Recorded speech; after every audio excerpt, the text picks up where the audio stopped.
It's from a baby shower. Want to be. It's funny how you can prepare everything, can't you? You can buy everything, you can get all the goods, but you can't prepare for something like this to happen. Yeah, it was really scary. I didn't know she was mentally ill at the time.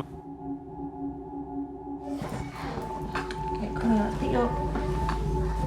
Ready, header 1, header 2, header 1, header 2, header 3, header 4, header 5, oh!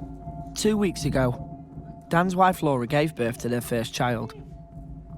Just days later, she began experiencing violent nightmares. Still breathe. Shout if you can't breathe. Thursday night I dreamt that she had been battered black and blue right in front of me, and I just didn't see it because I was that knackered. That was Thursday. Friday I had the same dream. So then I said to Dan, I'm not going to sleep because I'm not dreaming any sort of dreams like that anymore.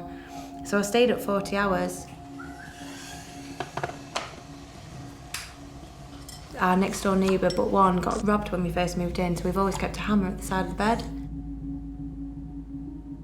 If I had gone to bed that night, I genuinely think I would have caved Dan's head in, because I was at the point then that the slightest little look or the slightest little remark or the slightest little body language, and I wanted to cave his head in. If he'd have been asleep, I'd have woke him up and just gone down.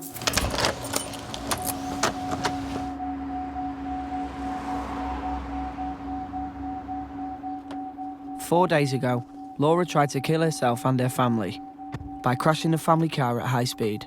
Dan had not got his seatbelt on. I could see him in the corner of my eye going like that, going, babe, please don't. Babe, please don't. I'm begging you, please just don't do it. Please don't kill his daughter. Please, she needs a future. Honestly, it's not real. I was like, you're scared now, aren't you? I says, now you understand how I feel. Now somebody understands how I feel. I've been saying it for the last 2 weeks. I'm fucking scared. I'm scared. I'm scared. I'm scared. And I just went from 60 and I just went up and up and up and up.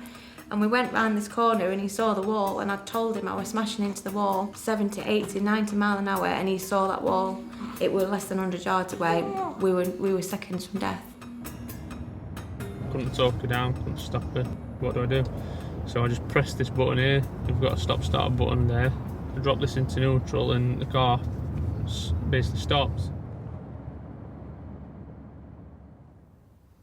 He saw the wall and he turned it off because we were seconds from death. I nearly killed my family.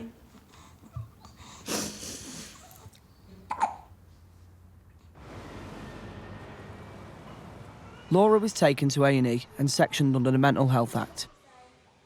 She's now detained on a mother and baby unit, receiving treatment for postpartum psychosis. You need to nappy change him.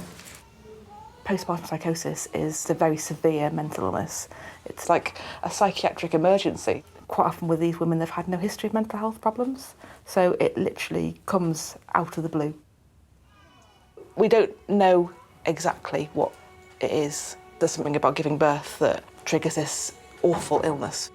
You know, we're dealing with women who become so unwell, they take their lives.